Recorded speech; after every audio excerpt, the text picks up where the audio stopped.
currently walking down. I believe he's terribly excited as he feels that he's becoming a star because of all the pictures he's had with the star lately. We've changed his name to Brownie, as in Brown Noser. Or Hollywood. Or Mr. Hollywood. And we're really impressed with Mr. L. Frankly, I think his head's getting a little bit too big. And we're a little concerned about the load in his pants. Right. Well, he keeps on shooting them every minute. You see, notice the erection. Well, give me the cable over you.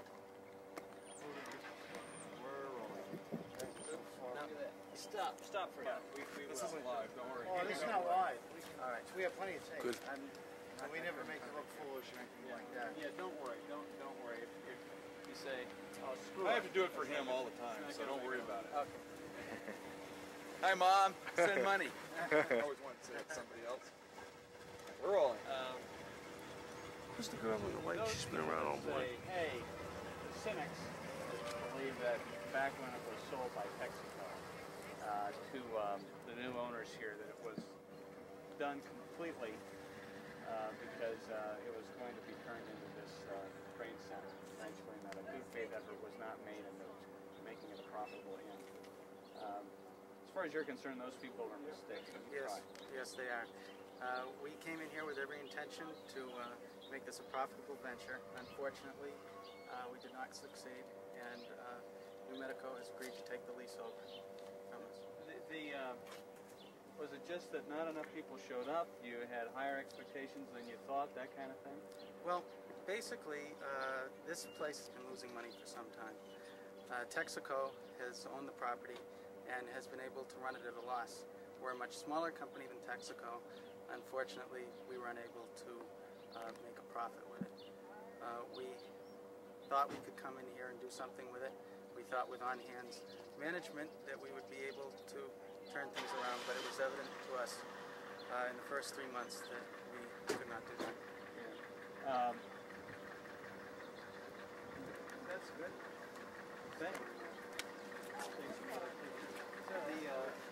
What is the census here? Fill the rooms up for the weekends, but the problem is the weekdays. We need the business people to stay here because this is on the main track, because it's on Route 18, it's now on 15. Business Roy Rogers. You need business traffic during the day.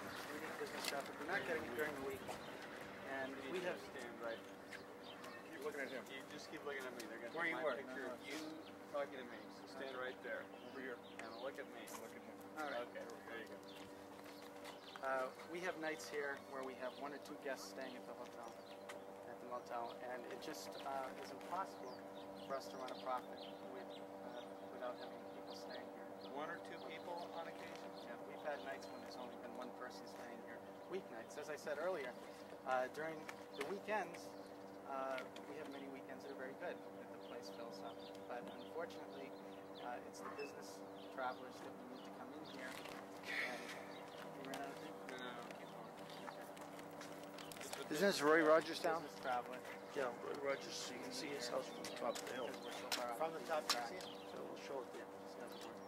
Okay, listen, thanks very much. I'm going to write a stand-up. I'll be back in a second. You pick out a place where you want it done. We'll shoot that. We'll be out of your way.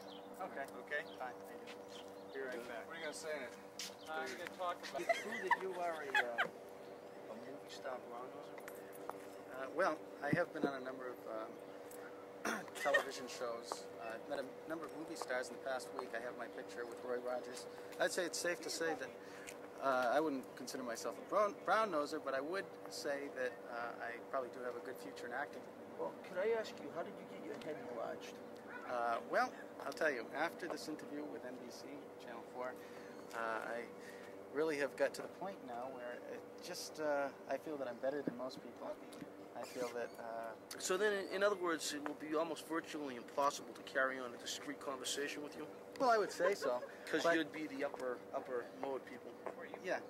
Now, if anybody wants to pay me money or anything, I'd be very happy to talk to them. Could I get your autograph, sir? Yeah, where would you like it? Message for who? This is for Mr. Barrett. Mr. Barrett, me and Mr. Larkin were very distorted. and Gary was we were very upset with the irrational decision that And you... Mr. Chelman was kind of upset too. Yes, and Mr. Chelman was, when you Get accused closer us... together. When you accused us both of being under the influence of alcohol, it wasn't really a nice thing to do when in Okay, fact well, we let me were ask not. one question. Yes. Mr. Larkin, how do you explain sitting up on the stagecoach and whipping horses that weren't really there? Well, I do that every now and then just to release tension. And Mr. Majerison, can you explain your face-down action with a half-drank cocktail in your hand? In the lobby, yeah, I was smelling the carpet to make sure of the cleanliness of the carpet. Okay. Now, I'd like to also say one thing. When Mr. Barrett was out here, even though I was up on the stagecoach whipping horses that weren't there and Walter was face down, Mr. Gaynor was on the back of the stagecoach holding on for dear life. aside from that, I'd like to say that at least we were up on time for the meeting the next day, which Mr. Barrett overslept and almost missed the whole day, Sunday as a matter of fact. And do you care to comment on where Gary Sherry was during all this? Oh yes, Gary Sherry Was with Charles and Sylvia. So he was not involved in any. Well, no, I believe that was just a ploy. I think it was an excuse. I think actually he was over at the Alcohol Rehabilitation Center working on... Also, he does have a problem. Oh, most definitely And so. Mr. Barrett, this is from me, from all the boys.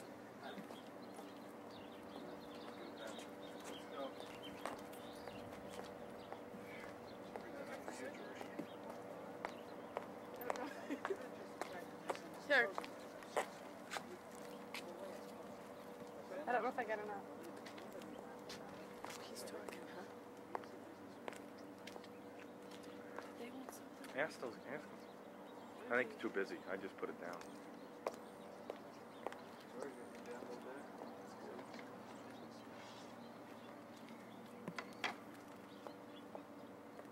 Okay.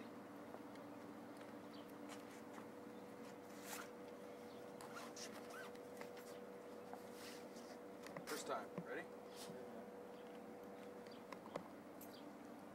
How's that? Well, is That's that fine. Okay. All right. Okay. You want to hit the arrows? Rolling. Take 1. In 5, 4, 3, 2, and 1. It's not just the fact this inn. Try it again. 3, 2, and 1. It's not just the fact this inn is closing that has so many people in this community upset, but it's also the way it's closing. Some folks here believe Apple Valley is the victim of some fancy maneuvering by some businesses on the East Coast.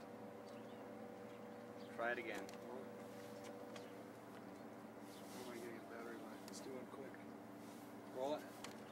3, 2, and 1. It's not just the fact that this inn is closing that has so many people here upset. It's also the way it's closing. Some folks here believe Apple Valley. It's not just the fact that this inn is closing that has so many people here upset. It's also the way it's Try it again in 3, 2, and 1. It's not just the fact this hotel is closing. It's also the way it's closing that has so many people here upset. Some people believe that Apple Valley is the victim of some big maneuvering by some... God damn it. Try it again. 5, 4, 3, 2, and 1.